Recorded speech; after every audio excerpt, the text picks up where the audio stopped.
seni en çok ben severim ben severim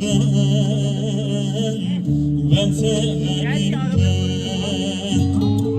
Tabiatın ortasında ne güzelsin sen, çok güzelsin sen,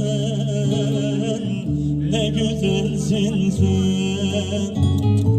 Tabiatın ortasında ne güzelsin sen, çok güzelsin sen, ne güzelsin sen.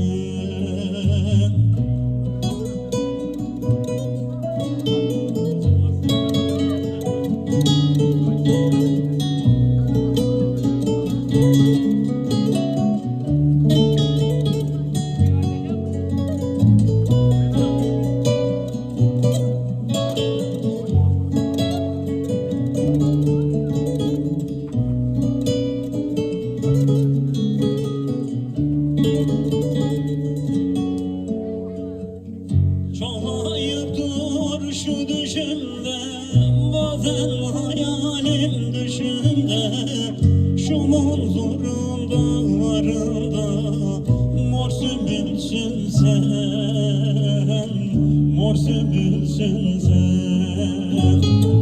Bazen hayalim düşümde, çok güzelsin sen, ne güzelsin sen, çok güzelsin sen.